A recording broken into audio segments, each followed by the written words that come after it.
boa noite, irmãos.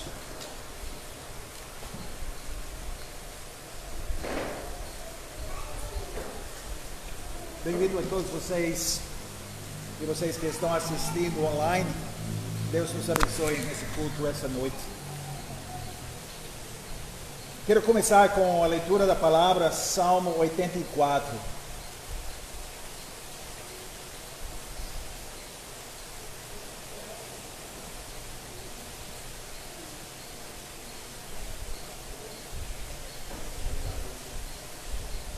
Salmo 84. Com essas palavras de Salmo 84, nosso Deus nos chama a adorar a Ele hoje à noite. Esse salmo foi escrito ao mestre de canto, segundo a melodia Os Lagares, o salmo dos filhos de Corá. Quão amáveis são os teus tabernáculos, Senhor dos exércitos! A minha alma suspira e desfalece pelos átrios do Senhor. O meu coração e a minha carne exultam pelo Deus vivo.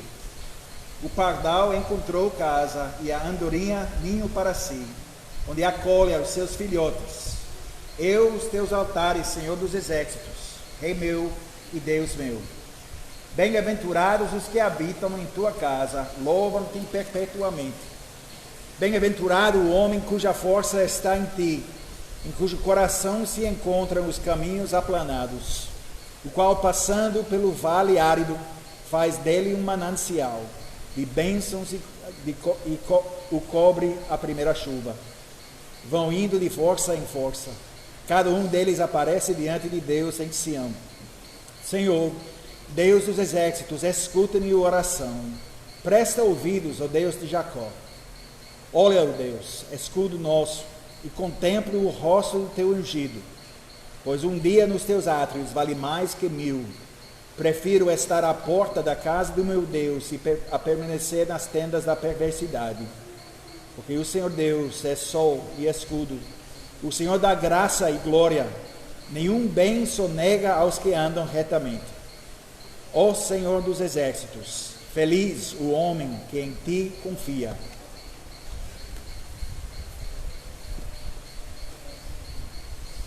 A congregação pode ficar de pé.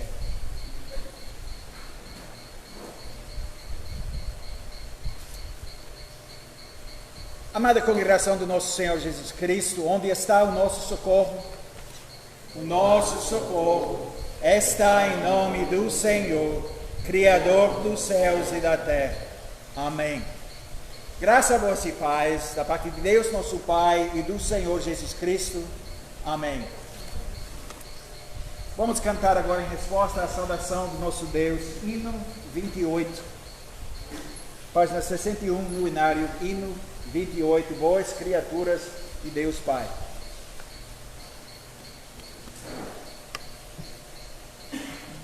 Vós criaturas de Deus Pai, todos erguei a vós cantar.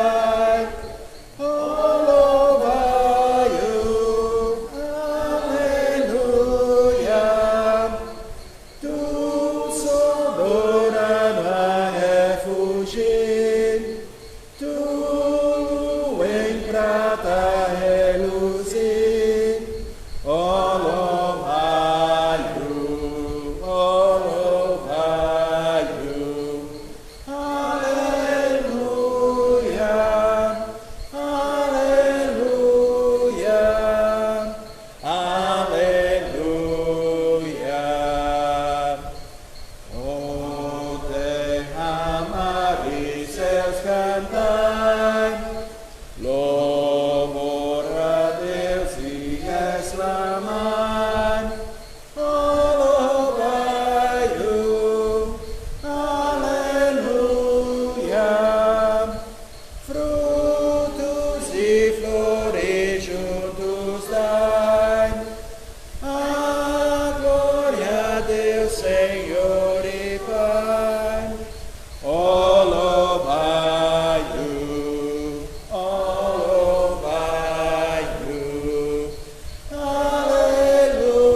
Podem sentar.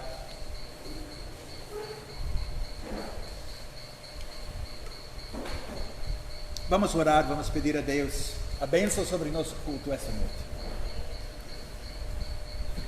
Senhor Deus, nosso bondoso Pai celestial, Pai eterno, Pai santo, glorioso, nós te agradecemos por essa oportunidade que nós temos para adorar a Ti.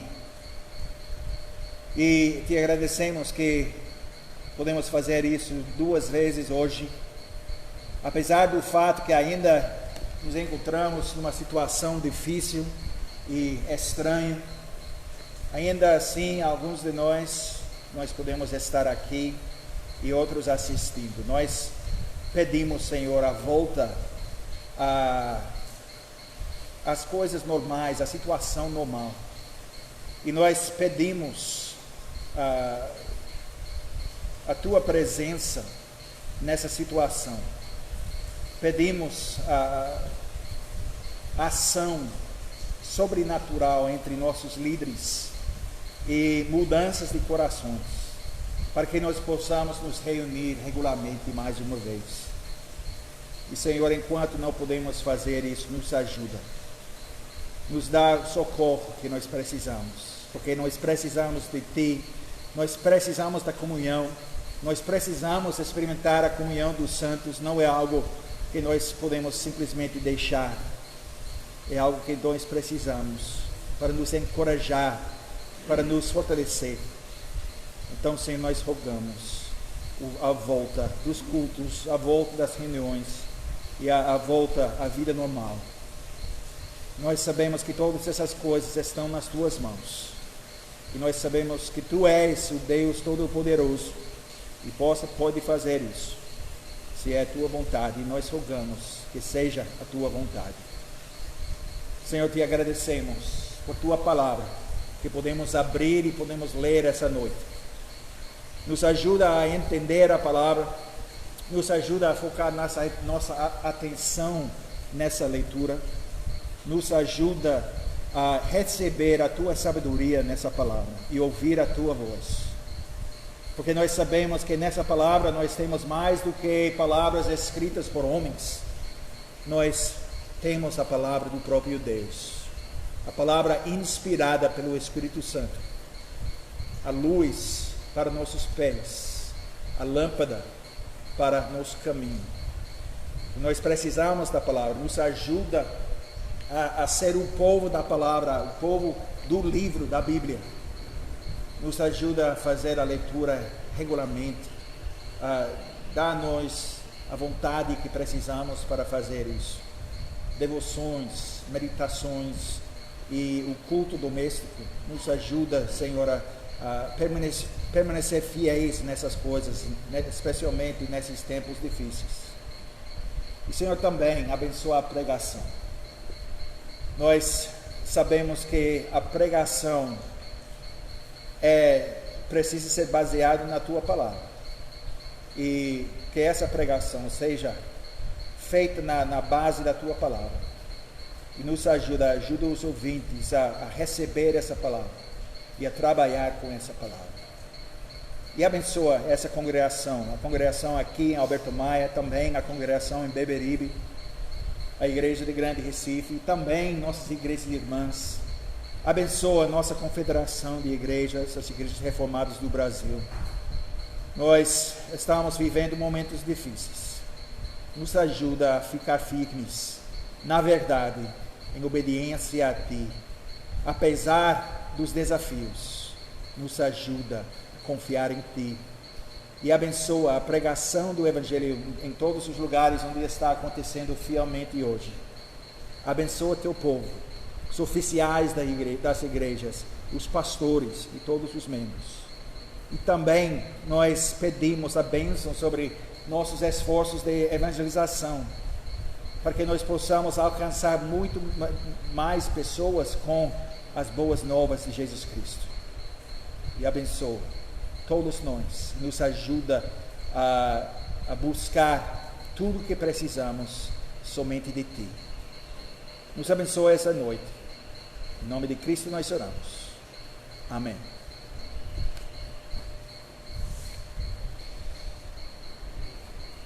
Nesse culto nós vamos continuar a série de sermões sobre o Sermão do Monte. E em conexão com o texto que é Mateus 5, 21 a 26, nossa leitura do Antigo Testamento, os livros de Moisés, Levítico 19.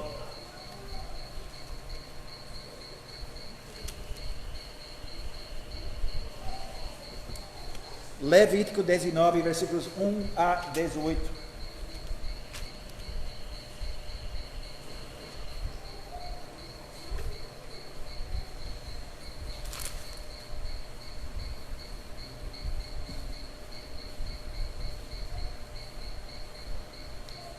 Levítico 19, 1 a 18. E assim diz a palavra de Deus. Disse o Senhor a Moisés: fala a toda a congregação dos filhos de Israel e dize-lhes: santos sereis, porque eu, o Senhor vosso Deus, sou santo. Cada um respeitará a sua mãe e o seu pai e guardará os meus sábados. Eu sou o Senhor vosso Deus. Não vos virareis para os ídolos, nem vos fareis deuses de fundição. Eu sou o Senhor vosso Deus. Quando oferecerdes sacrifício pacífico ao Senhor, oferecê-lo-eis para que sejais aceitos. No dia em que o oferecerdes, e no dia seguinte se comerá. Mas o que sobejar ao terceiro dia será queimado. Se alguma coisa dele for comida ao terceiro dia, é abominação, não será aceita. Qualquer que o comer levará a sua iniquidade, porquanto profanou coisa santa do Senhor. Por isso será eliminado do seu povo. Quando também cegares a messe da tua terra, o canto do teu campo não cegarás totalmente, nem as espigas caídas colherás da tua messe. Não rebuscarás a tua vinha, nem colherás os bagos caídos da tua vinha. Deixá-los-ás ao pobre e ao estrangeiro. Eu sou o Senhor vosso Deus.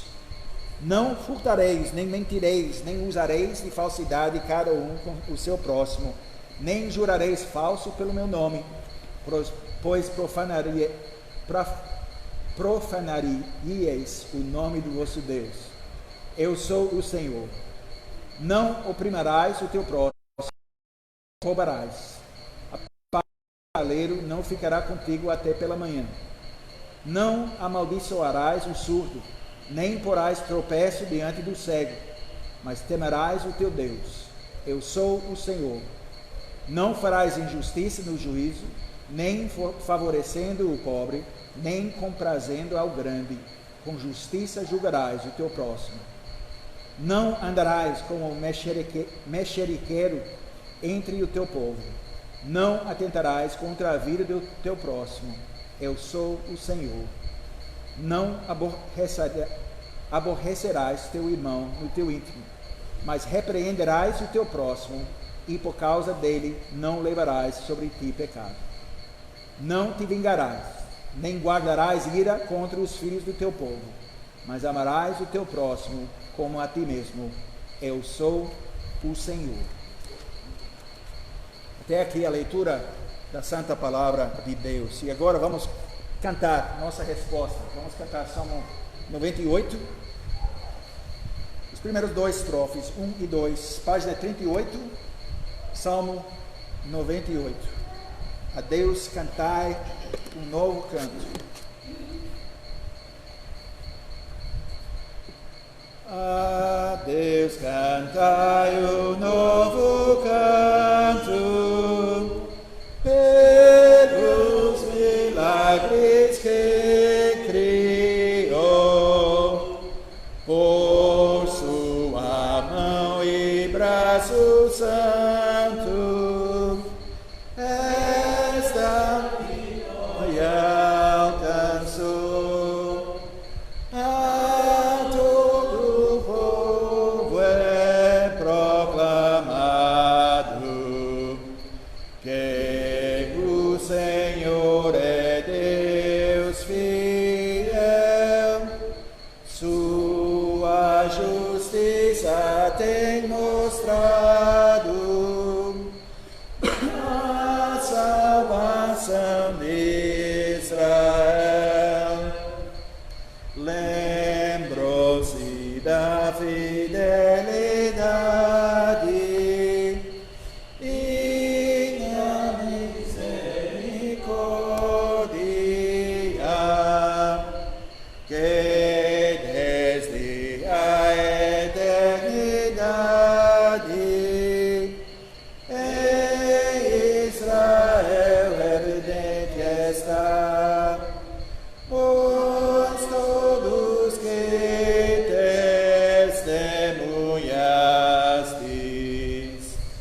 a salvação do nosso Deus, e a graça dele observastes, celebrai os prodígios seus. Vamos abrir a palavra de Deus mais uma vez no Evangelho de Mateus, capítulo 5.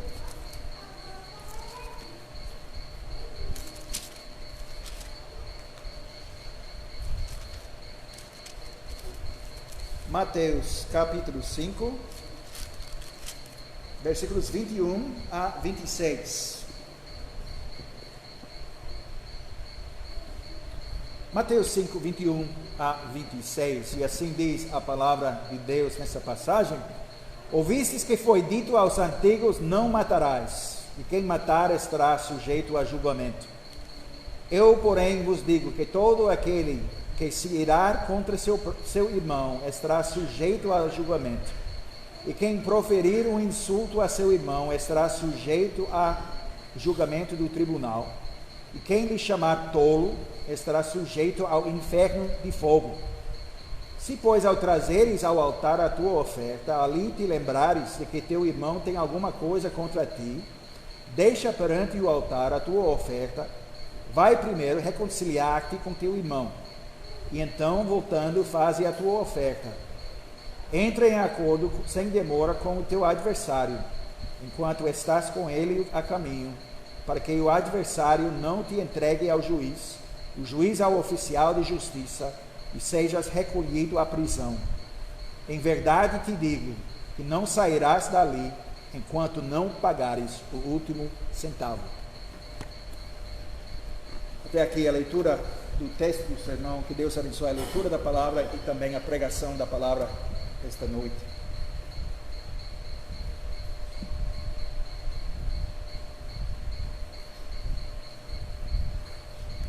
Amada congregação do nosso Senhor Jesus Cristo, quando eu era jovem, lembro-me das controvérsias.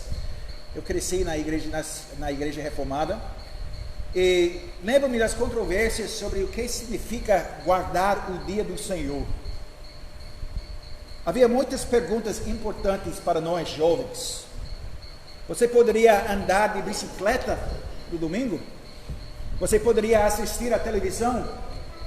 Você poderia trocar de roupa especial do domingo, do culto? Ou teve que usar a roupa boa todo dia? Pode jogar futebol com os outros meninos domingo à noite, depois do culto? E muitas dessas perguntas se resumiam a: o que não posso fazer? O que posso fazer? E como eu posso, de alguma forma, convencer meus pais a permitir mais liberdade para mim nos domingos? O problema com esse tipo de discussão não é que as pessoas estavam demonstrando preocupação com a santidade do dia do Senhor. É bom fazer isso, é bom se preocupar em entender como podemos guardar o quarto mandamento. O problema muitas vezes era que uma lista de regras foi criada, e se essas regras fossem seguidas, pensava-se que você estava realmente cumprindo o mandamento. Por não jogar futebol, por não assistir à televisão, por usar o tipo de roupa apropriado, você mantinha as regras não escritas, as regras da comunidade, podemos dizer. O que muitas vezes foi esquecido, infelizmente, foi o princípio por trás desse mandamento. O fato de que santificar o dia do Senhor é algo muito mais importante do que seguir uma lista de regras, do que escrever, para assim dizer, uma lista de verificação, imaginar que você cumpriu fielmente e positivamente esse mandamento, se você de alguma forma conseguiu fazer tudo nessa lista e não fazer as outras coisas nessa lista. Os profetas lidaram com a mesma questão no Antigo Testamento. Amós, o profeta Amós, em Amós 8, versículo 4 a 6, ele repreendeu o povo por sua atitude em relação ao sábado. Ele disse: ouvi isto, vós que tendes gana contra o necessitado e destruís os miseráveis da terra, dizendo: quando passará a festa da lua nova para vendermos os cereais, e o sábado para abrirmos os celeiros de trigo, diminuindo o efa, aumentando o ciclo, e procedendo dolosamente com balanças enganadoras, para comprarmos os pobres por dinheiro, e os necessitados por um par de sandálias, e vendermos o refúgio do trigo. Esses comerciantes, esses vendedores, podem ter sido escrupulosos guardadores do sábado, no nível externo, mas sua hipocrisia, como nós ouvimos na semana passada, a hipocrisia mostrou que eles não entendiam os princípios subjacentes do sábado, do dia do Senhor. A motivação deles estava errada. Isso se mostrava na maneira como viviam nos outros 6 dias da semana. Eles ficavam ansiosos para o fim do 7º dia, o pôr do sol. E embora seus corpos estivessem ociosos, suas mentes estavam muito ativas, pois passavam o tempo esperando o novo dia em que poderiam novamente começar a roubar seus clientes. Nós ouvimos a mesma mensagem em Isaías 58, 13 e 14, onde o profeta lembrou a Israel o verdadeiro significado de lembrar o dia do Senhor, o sábado. Se desviares o pé de profanar o sábado e de cuidar dos teus próprios interesses no meu santo dia, se chamares ao sábado deleitoso e santo dia do Senhor, digno de honra, e honrares não seguindo os teus caminhos, não pretendendo fazer a tua própria vontade, nem falando palavras vãs, então te deleitarás no Senhor. Eu te farei cavalgar sobre os altos da terra, e te sustentarei com a herança de Jacó, teu pai, porque a boca do Senhor o disse. O que o profeta estava dizendo? Sim, é importante honrar o dia de sábado, mas honrar esse dia de coração significa chamá-lo deleitoso. Lembrando as palavras de Salmo 118, versículo 24, que se destina especialmente a descrever o sábado, o dia do Senhor. Este é o dia que o Senhor fez.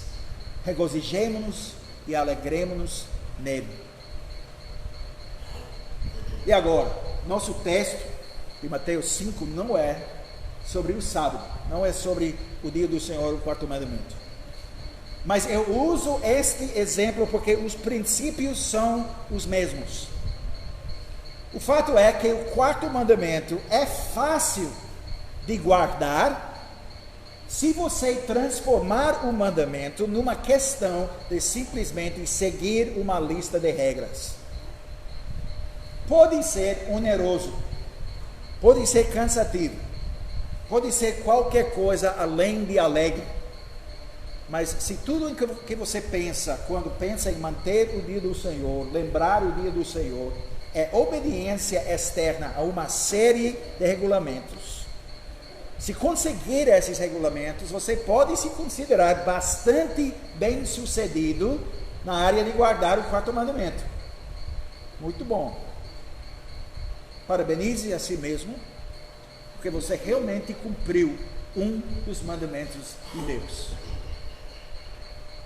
O problema com esse modo de pensar é o seguinte: no momento em que começamos a pensar que alcançamos nosso objetivo em nossa obediência à lei de Deus, estamos com um grande problema. Mas foi isso exatamente o que os fariseus estavam fazendo. Eles tornaram a lei manejável. Eles transformaram a lei em algo que podiam controlar, em vez de procurarem ser controlados pela lei. Eles se tornaram mestres da lei, em vez de serem dominados pela lei. Mesmo com acréscimos, multiplicação de regras e regulamentos, eles haviam, na verdade, facilitado a manutenção da lei. Porque, voltando à questão do sábado, se guardar o sábado, lembrar o sábado, significa simplesmente abster-se e dar mais do que um número prescrito de passos e etapas, ou não fazer nenhum trabalho pesado. A pergunta é: quem não pode fazer isso? Todos nós podemos fazer isso. E então o pensamento pode se desenvolver a partir daí. Quem precisa da graça de Deus? Quem precisa confiar na misericórdia de Deus? Se podemos manter e guardar esses mandamentos por nossa própria conta, afinal. Assim, em nosso texto, o Senhor Jesus enfrenta as tradições dos anciãos de Israel, os escribas e os fariseus. Ele não está, como nós ouvimos na semana passada, ele não está se opondo à lei do Antigo Testamento. Ele não está derrubando a lei para formar seu próprio novo sistema ético. Ele não está dizendo que a lei do Antigo Testamento se preocupava apenas com a obediência externa e que as coisas haviam mudado, de modo que agora a obediência tinha que ser do coração, não simplesmente externa, não simplesmente uma questão de seguir uma lista de regras. Porque o fato é, a lei de Deus nunca tinha sido simplesmente sobre a obediência externa, nunca. Sempre era uma questão do coração. E assim o Senhor Jesus diz: ouvistes que foi dito aos antigos, não matarás, e quem matar estará sujeito ao julgamento. Foi dito aos antigos, ele diz. Ele não diz foi escrito. Na semana passada nós ouvimos como os rabinos ensinavam. O ensino deles, nós ouvimos, era uma série de declarações recitando o que as autoridades haviam dito sobre certas passagens na Escritura. Os rabinos baseavam sua autoridade nas autoridades que citavam, no que foi dito aos antigos. E o que foi dito foi, pelo menos externamente, inteiramente bíblico. Não matarás. É o 6º mandamento. E quem matar estará sujeito a julgamento. É claro, em Números 35, versículos 30 a 31, onde diz: todo aquele que matar a outro será morto conforme o depoimento das testemunhas. Mas uma só testemunha não deporá contra alguém para que morra. Não aceitareis resgate pela vida do homicida que é culpado de morte, antes será ele morto. Portanto, o que nós vemos é que o problema não estava no fato de que os escribas e fariseus ensinavam a lei do Antigo Testamento. Não foi o problema, não. O problema era que eles combinavam essas duas passagens para limitar os requisitos da lei. Não matarás. Sempre teve tinha um significado mais profundo do que não tira a vida física de uma outra pessoa por meios violentos. Sempre significava mais do que isso.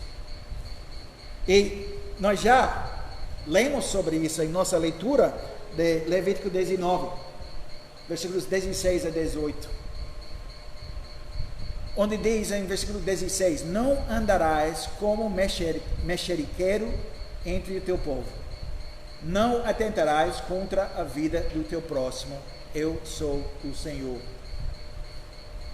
Andar como mexeriqueiro, falando mal do seu próximo para os outros. É paralelo aqui com não atentarás contra a vida do teu próximo.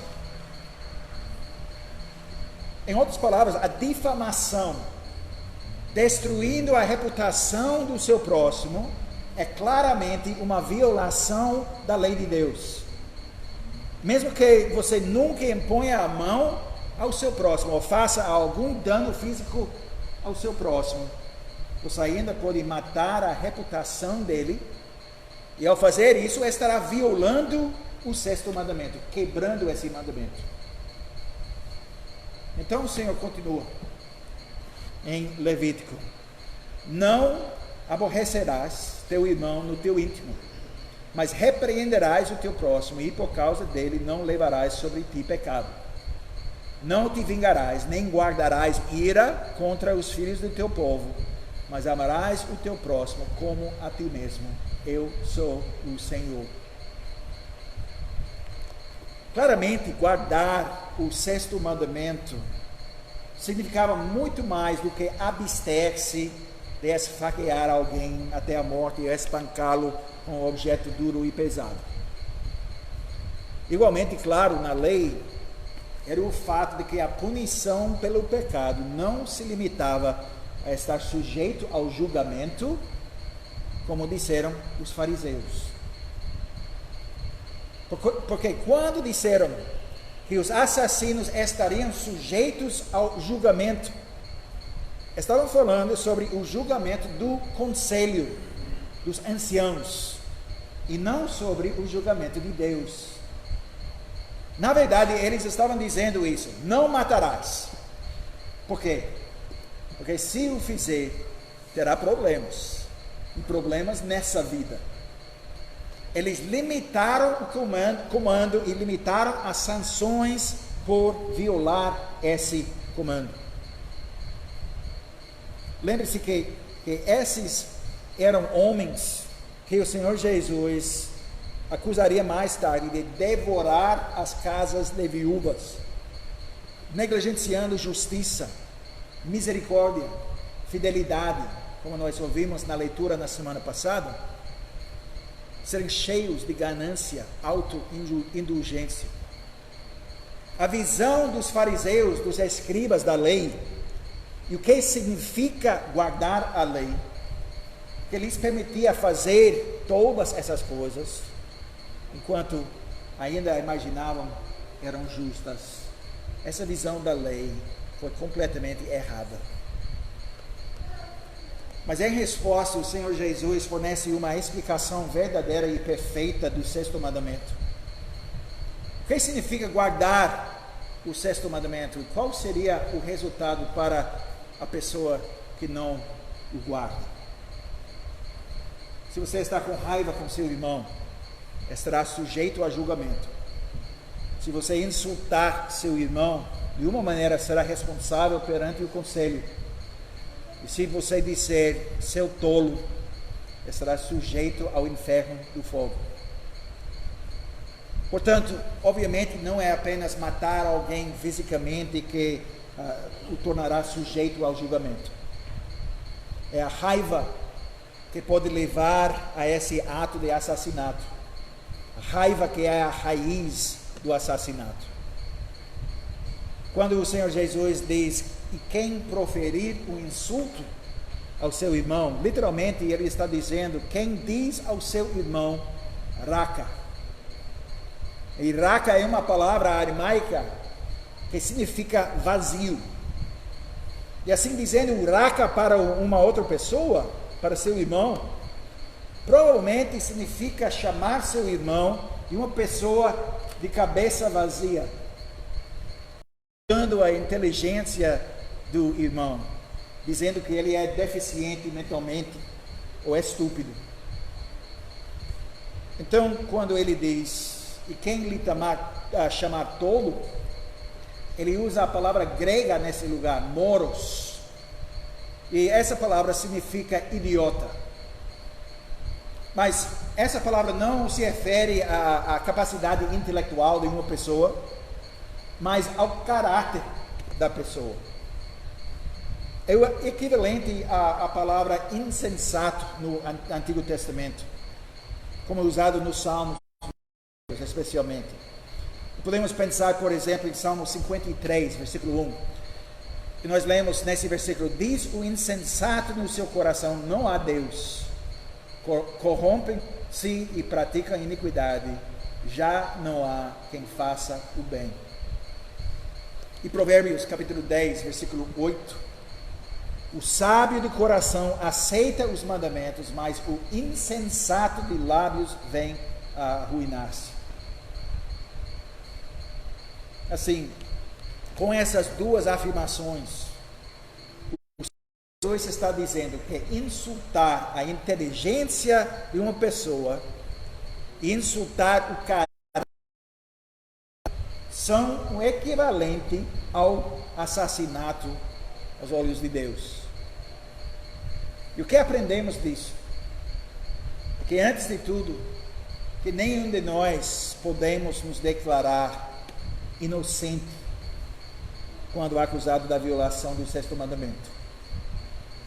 Se alguma vez abrigamos ódio no nosso coração, se alguma vez ficamos bravos com alguém, se alguma vez atacamos com raiva, até somente com palavras, se alguma vez destruímos a reputação do nosso próximo com fofoca, se alguma vez tivemos um só pensamento passageiro de que desejávamos que alguém estivesse morto, somos absolutamente culpados e dignos da punição eterna diante de Deus.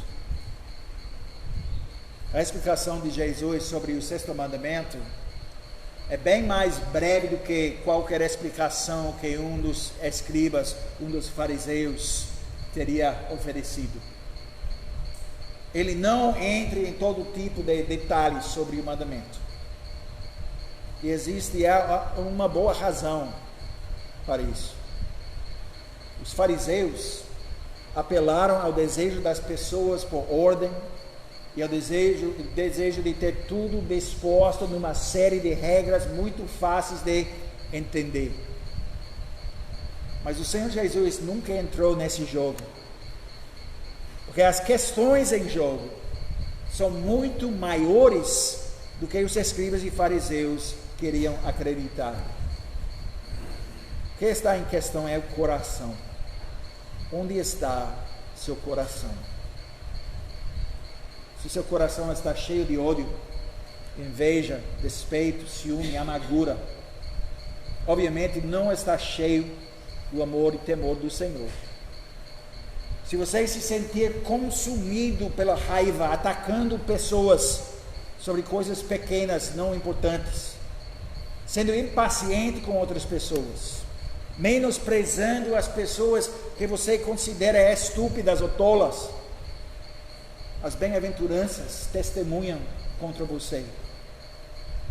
Onde há raiva injusta, e a grande maioria, nós precisamos lembrar, a grande maioria da nossa raiva é realmente raiva injusta, mesmo que gostemos de considerar nossa raiva como sendo raiva justa. Mas onde essa raiva existe, não existe pobreza de espírito, pureza de coração e mansidão. Pense nisso em termos da teologia. Frequentemente o que acontece, se alguém se considera teologicamente astuto, e alguém discorda dele, ele pensa da outra pessoa como idiota ou tolo. Em vez de procurar corrigir o mal-entendido da outra pessoa, por meio de raciocínio paciente, com paciência, a raiva, a frustração, o sentimento de superioridade e desprezo da outra pessoa. Mas isso não somente acontece na teologia, mas em toda a área da vida, qualquer área da vida, qualquer relacionamento entre maridos e esposas, entre pais e filhos, entre membros da igreja, onde estamos contentes em deixar essa raiva injusta ferver e inflamar, onde não estamos tentando nos livrar ativamente de sentimentos de raiva, ódio, inimizade, claramente não há fome e sede de justiça. Se nossas vidas são caracterizadas por inimizade em relação ao nosso próximo, não conhecemos o amor de Deus, o amor de Cristo. Porque se o conhecêssemos, se mostraria em nosso amor para com o nosso próximo. Mas então, se sabemos que não estamos abrigando raiva, amargura dentro de nós, que não estamos alimentando o nosso ódio, mas que ainda lutamos contra esses problemas em nossa vida, somos lembrados do fato que, felizmente, não somos salvos pela lei, mas somos salvos por graça, por meio da fé. Não há esperança, não existe nenhuma esperança para nós sem a graça de Deus, sem que o sacrifício de Cristo seja aplicado à nossa conta quando confiamos nele para a nossa salvação.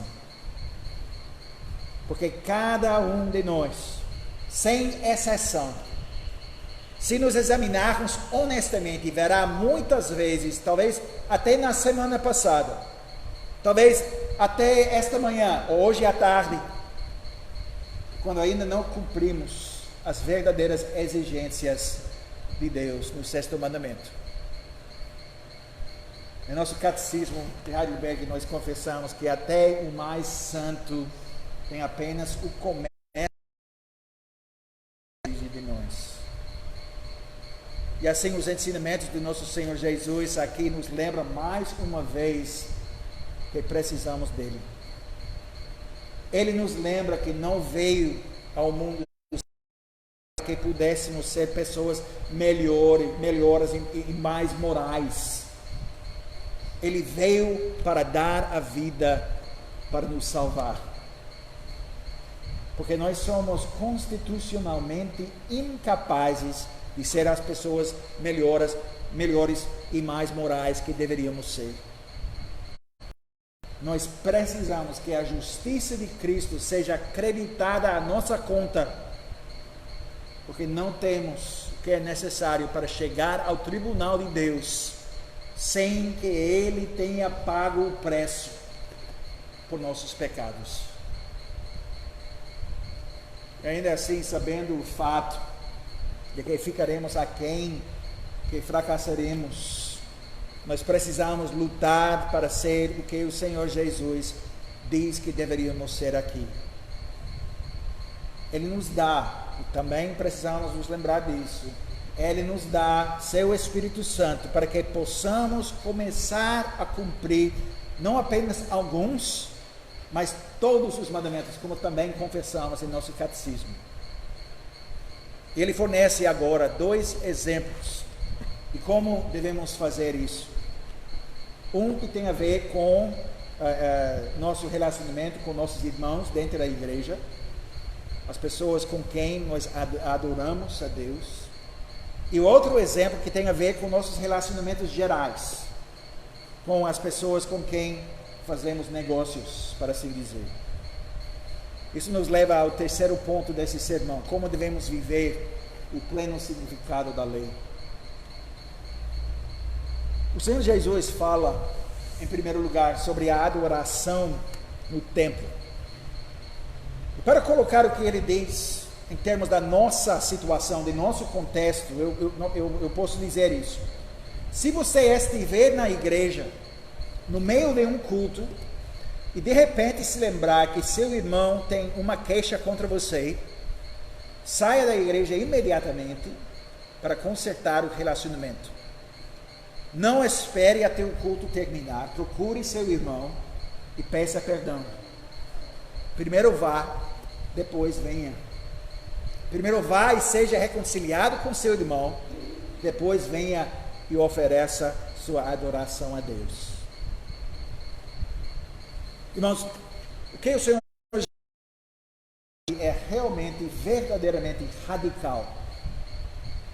Mas a natureza radical do que ele está dizendo aqui nos mostra o quão importante é essa questão. Qual vital é para nós não adiarmos o processo?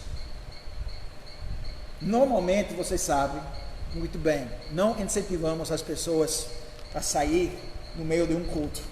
Pode sair, não. Nós queremos as pessoas ficarem aqui durante o culto. Isso também teria sido muito estranho no culto do Antigo Testamento, no templo. Alguém vem para oferecer o sacrifício e deixa o sacrifício no meio do processo, seria muito estranho.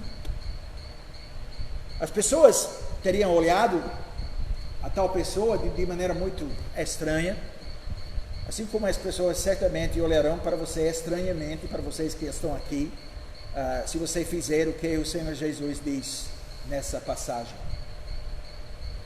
Mas o fato é, irmãos, é sério assim. Relacionamentos quebrados dificultam nossa adoração.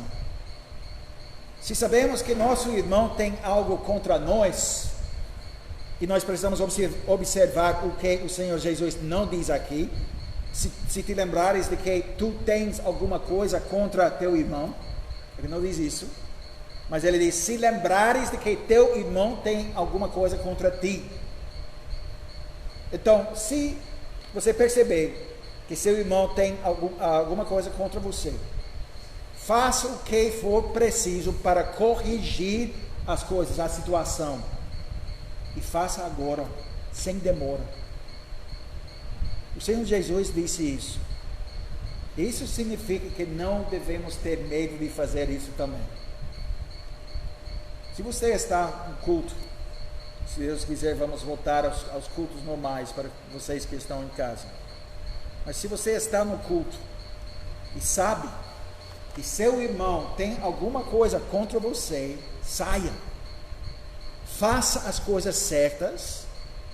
Então, uma vez que tenham sido corrigidos, volte e adore em paz. Porque se estamos vivendo com esse pecado ativo, não confessado, não sendo tratado, não sendo arrependido, nosso relacionamento com Deus não é apenas danificado, é quebrado. Salmo 66, 18 e 19 diz claramente: se eu no coração contemplara a vaidade, o Senhor não me teria ouvido. Entretanto, Deus me tem ouvido e me tem atendido a voz da oração. E Pedro, o apóstolo, diz a mesma coisa em 1 Pedro 3, versículo 7.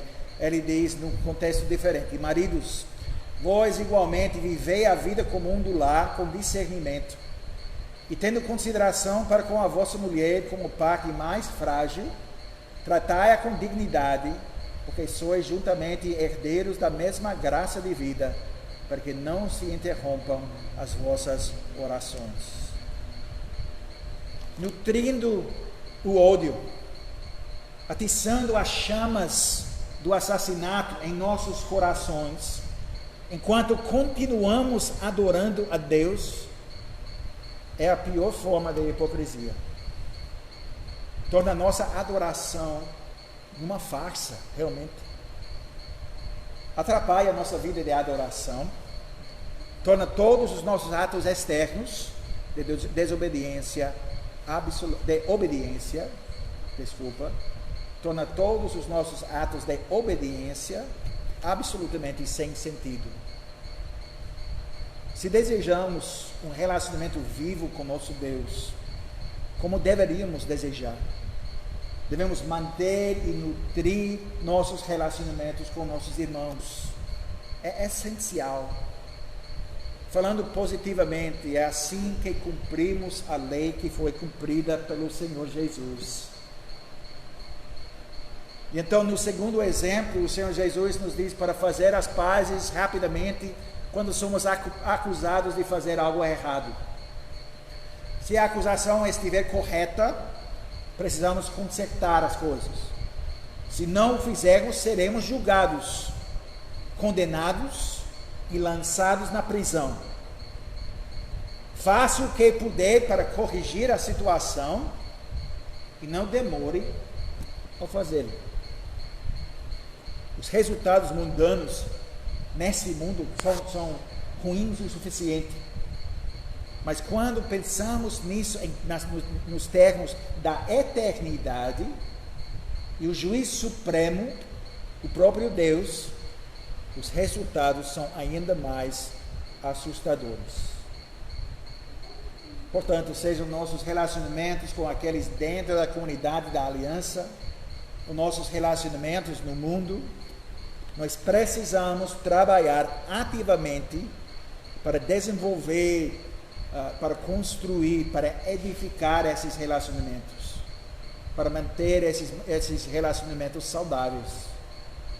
E quando fizermos isso, mesmo que imperfeitamente, como nós sabemos, com quaisquer falhas que certamente acontecerão, estaremos vivendo como deveríamos, no poder do Espírito Santo, sendo o sal da terra e a luz do mundo.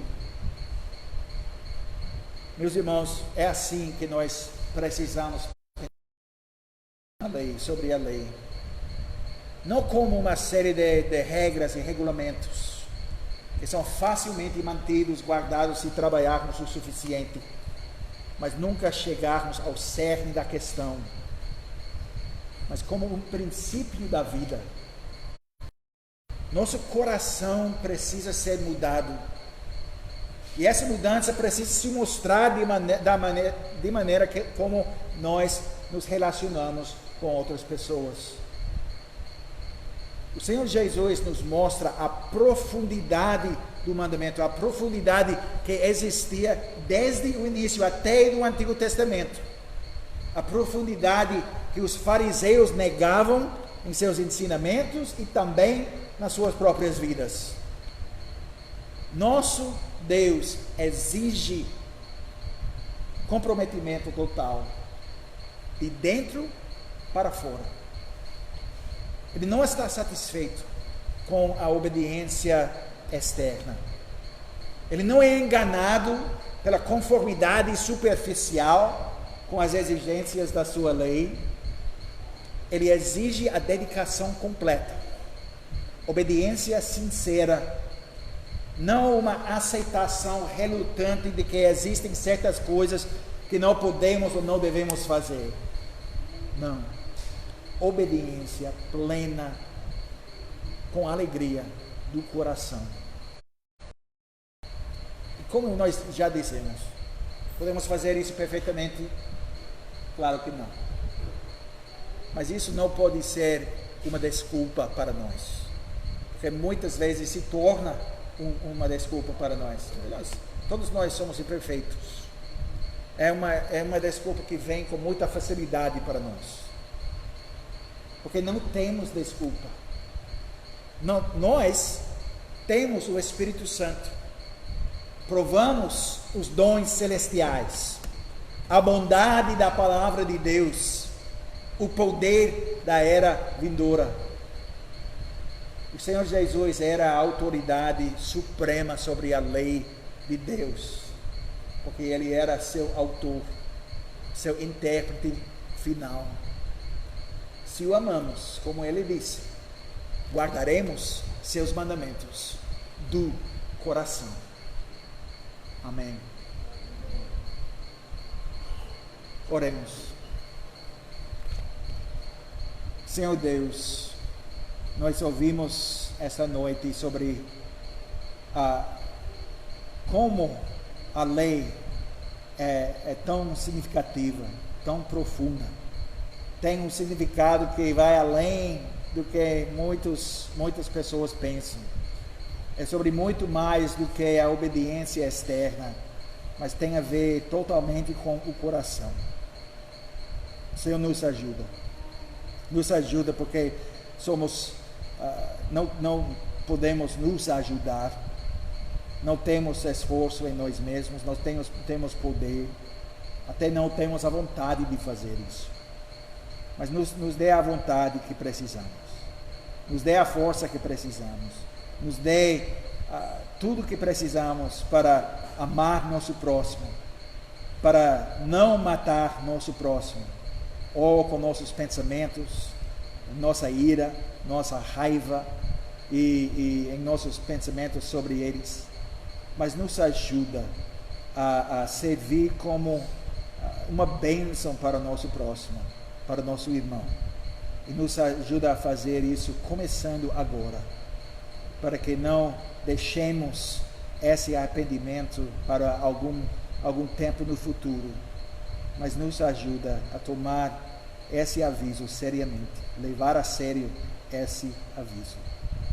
Senhor, te agradecemos por tua bondade, a bondade de mostrar o caminho da vida, o caminho da justiça, e também nós te agradecemos pelo dom do Espírito. Nos ajude, Senhor, a crescer em conhecimento de ti, em sabedoria, em obediência, em amor. Nos ajuda a fazer isso, nos ajuda a aplicar essa palavra nos dias que vêm, nessa semana. Senhor, nos abençoa. Até nos encontramos de novo no domingo que vem. Abençoa todos os irmãos na sua vida diária. Nos ajuda a fazer nosso trabalho fielmente para a tua glória em tudo o que fazemos. Em nome de Cristo nós oramos. Amém.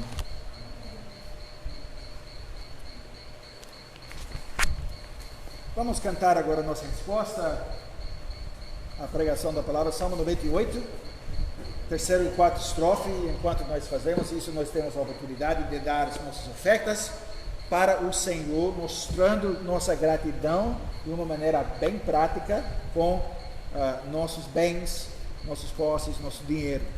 E que Deus abençoe a oferta em que nós mostramos nossa gratidão. E para vocês que estão em casa, um lembrete que nós precisamos continuar até, se não possa estar aqui na igreja, precisa continuar colocando o dinheiro ao lado e guardando o dinheiro para que os diáconos possam usar esse dinheiro, porque o trabalho da igreja, pregação do evangelho e tudo o resto, ajuda dos necessitados, continua ainda especialmente durante esse tempo de pandemia. Que Deus nos abençoe. Vamos cantar Salmo 98, 3 e 4. Louvai a Deus, ó criaturas, cantai em seu louvor, a vossa voz juntem-se as harpas, soprai trombetas para o Senhor, ao som alegre das luzes, regozijai-vos, filhos seus, seu nome elogiemos,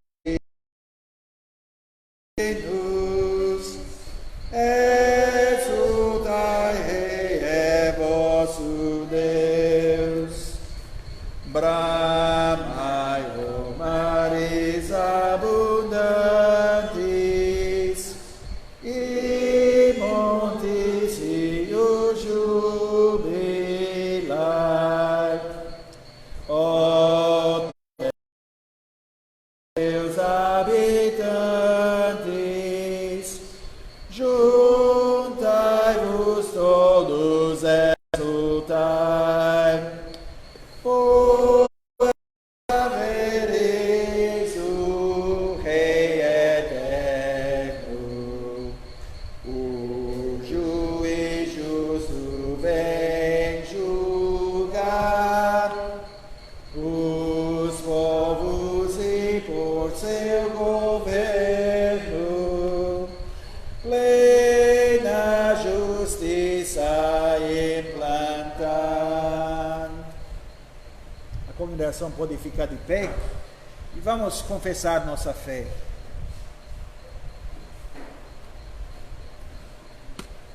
Usando as palavras do Credo dos Apóstolos, que nós temos no Inário, página 123. Em união com a igreja de todos os lugares e todas as épocas na história, nós confessamos nossa fé Deus Pai, Deus Filho e Deus Espírito Santo, nosso Deus triuno. E nós dizemos juntos: creio em Deus Pai, Todo-Poderoso, Criador dos céus e da terra, e em Jesus Cristo, seu único Filho, nosso Senhor, que foi concebido pelo Espírito Santo, nasceu da Virgem Maria, padeceu sob Pôncio Pilatos, foi crucificado, morto e sepultado, desceu ao inferno. No terceiro dia, ressurgiu dos mortos, subiu ao céu e está assentado à direita de Deus Pai Todo-Poderoso, de onde há de vir a julgar os vivos e os mortos. Creio no Espírito Santo, na Santa Igreja Universal de Cristo, a comunhão dos santos, na remissão dos pecados, na ressurreição do corpo e na vida eterna. Amém. Vamos cantar agora nosso último salmo, Salmo 100b. Vamos louvar nosso Deus com as palavras do Salmo 100b, página 39.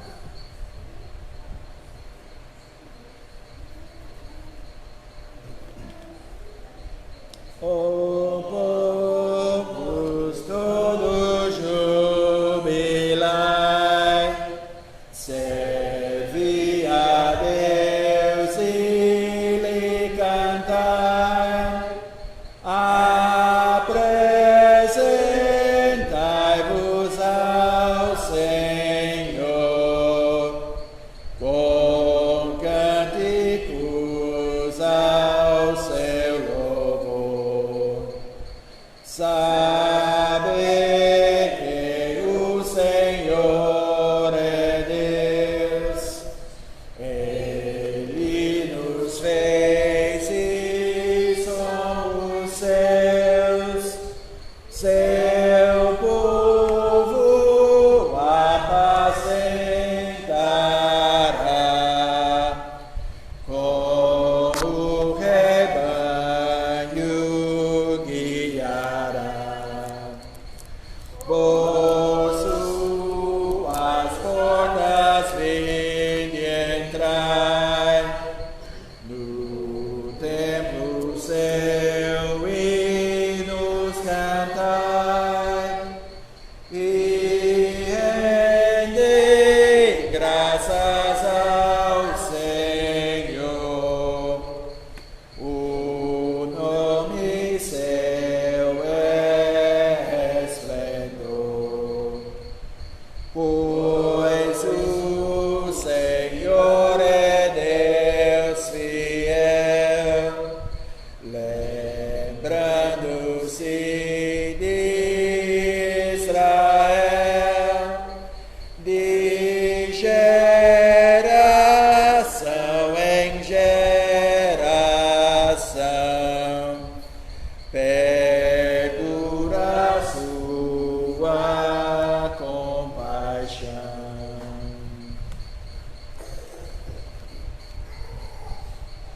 Nós ouvimos a palavra de Deus, nós cantamos para a glória de Deus e agora recebam a bênção do nosso Deus. O Senhor vos abençoe e vos guarde. O Senhor faça resplandecer o rosto sobre vós e tenha misericórdia de vós. O Senhor sobre vós levante o rosto e vos dê a paz. Amém. Amém.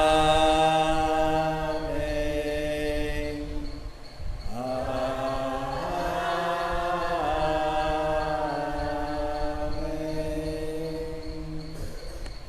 Podem sentar. Para vocês que estão assistindo,